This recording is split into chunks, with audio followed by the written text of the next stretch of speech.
Vamsadhara project నిర్మాణ పనులను అడ్డుకునేందుకు సిద్ధమయ్యారు నిర్వాసిత గ్రామాల ప్రజలు. తమకు ఇవ్వాల్సిన పరిహారం ఆర్ఆర్ ప్యాకేజీలు ఇవ్వాలంటూ వారు డిమాండ్ చేస్తున్నారు.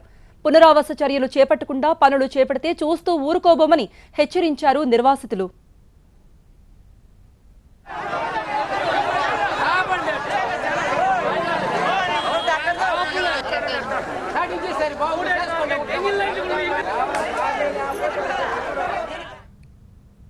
ఈ క్రమంలోనే ప్రస్తుతం వంశధార ప్రాజెక్టు పనులు జరుగుతున్న హిరమండలం దగ్గర ఆందోళనకు రెడీ అవుతున్నారు నిర్వాసితులు.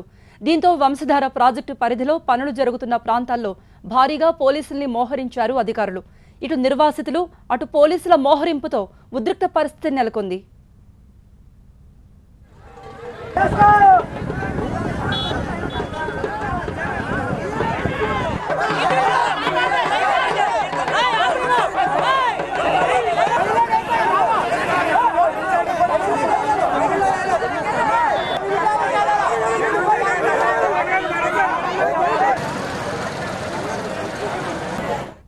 వంశధార ప్రాజెక్టు దగ్గర తాజా పరిస్థితిని మా ప్రతినిధి సత్యం అందిస్తారు. వంశధార నిర్వాసితుల ఆగ్రహం కట్టలు తెంచుకుంది. 10 ఏళ్లుగా తాము పూర్తిగా నష్టపోయినప్పుడు కూడా ఆ నష్టపరిహారం ఇప్పటికీ చెల్లించకుండా పనులు చేపట్టడానికి ఏమనగా ఉన్నటువంటి 29 గ్రామాల నిర్వాసితులు ఏకమై ఈరోజు ఉద్యమం బాట పట్టారు. అందులో భాగంగానే ఈ ఉద్యమానికి ఎవరు కూడా నాయకత్వం లేకుండా తమకు తాముగా సర్వస్వం కోల్పోయిన తమకు పూర్తి స్థాయిలో ఏవైతే తమ ఆస్తులు పోగొట్టుకున్నామో అదేవిధంగా నిర్వాసితులకు ఇవ్వాల్సిన ఆర్ఆర్ ప్యాకేజీల విషయంలో కూడాను ప్రభుత్వం వస్తున్నటువంటి అలసత్వాన్ని మాత్రం తీవ్రంగా నిరసిస్తున్నారు. అందులో భాగంగానే ఈరోజు ప్రాజెక్టులు ముట్టడించే పనిలో ఉన్నారు. చూస్తే కనుక ఇది సోమా కంపెనీకి సంబంధించినటువంటి కన్స్ట్రక్షన్ కంపెనీ. ఈ కంపెనీని సైతం పూర్తిగా ధ్వంసం చేసే దిశగా వాళ్ళ ఆగ్రహం కట్టలు తెంచుకుందంటే ఇప్పటి వరకు ఇటు అధికారులు అయితేనేమి ప్రభుత్వం అయితేనేమి వీరిని ఎంతగా నిర్లక్ష్యం గురి చేసిందనడానికి వారి ఆగ్రహం గర్తగా చెప్పుకోవచ్చు. తెల్లవారుజాము నుండే పూర్తి స్థాయిలో చిన్నపిల్లల దగ్గర నుండి వృద్ధుల వరకు వీరంతా కూడాను తమకు న్యాయం చేయాలి, తమకు ఇవ్వాల్సినటువంటి పరిహారం అందజేయాలి, అదేవిధంగా తమ పిల్లలకు రావాల్సిన ఆర్ఆర్ ప్యాకేజీలు సకాలంగా ఇచ్చిన అనంతరం పనులు చేపట్టుకోవాలని వాళ్ళు డిమాండ్ చేస్తున్నారు.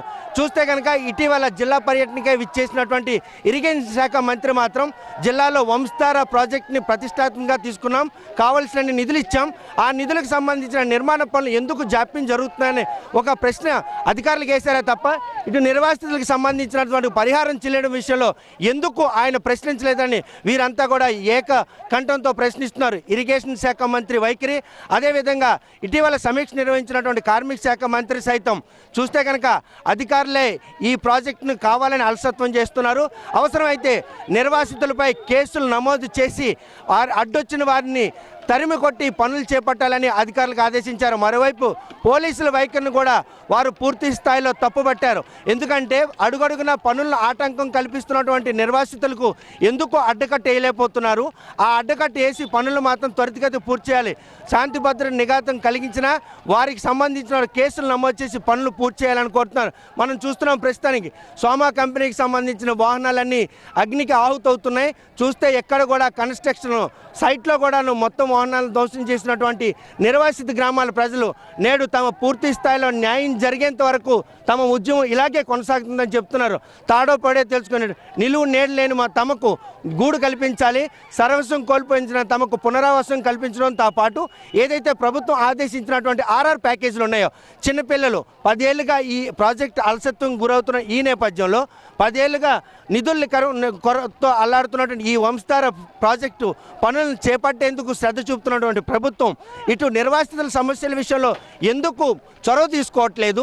మొత్తం 6,000 మంది నిర్వాసితులు ఉన్నారు. 29 గ్రామాలకు సంబంధించినటువంటి నిర్వాసితుల ప్రజలకు ఇప్పటి వరకు పునరావాసం కల్పించడంలోనూ అదేవిధంగా యువకులకు యూత్ ప్యాకేజ్ ఇవ్వడం విషయంలోనూ వారు వహిస్తున్నటువంటి అలసత్వమే ఈరోజు ఈ ఉద్యమానికి కారణంగా మనం చెప్పుకోవచ్చు. ప్రస్తుతానికి హిరమండలం ప్రాజెక్టు పరిధిలో ఉన్నటువంటి 29 గ్రామాల ప్రజలు కూడా ఏకతాటిగా రోడ్లపైకి వచ్చి తమకు న్యాయం చేసినంత వరకు తమ పోరాటం ప్రక్రియను కొనసాగిస్తామని చెప్తున్నారు. కన్స్ట్రక్షన్ యార్డ్లో ఉన్నటువంటి వాహనాలు ధ్వంసం చేసినటువంటి నిర్వాసితులు పోలీస్ స్టేషన్ వద్ద ధర్నా నిర్వహించి అనంతరం ఏవైతే సోమా కంపెనీ అదేవిధంగా ఇంకో కంపెనీకి సంబంధించిన యార్డులో ఉన్న వాహనాలను మొత్తం ఏదైతే ఎక్విప్మెంట్ అందరికీ అగ్గి పెట్టి మరీ దానం చేసి తమ సమస్యలను పరిష్కరించేంత వరకు పనులు చేపట్టకూడదు. అధికారులు అదే ప్రభుత్వం వైఖరిని మాత్రం తీవ్రంగా నిరసిస్తున్నాం. తమ సమస్యలను పూర్తిగా పరిష్కరించిన అనంతరమే పనులు ప్రారంభించాలని వీరు ఉద్యమం కూర్చుంటున్నారు. ప్రస్తుతం అయితే ఎర్రమండలం మొత్తం అగ్ని మంటలతో నిరసనలతో హోరెత్తే పరిస్థితి అయితే ప్రస్తుతం కనబడుతుంది. వంశధార ప్రాజెక్టు నుండి కెమెరామెన్ అనిల్ శ్రీనివాసులతో సత్యం, TV9 శ్రీకాకుళం.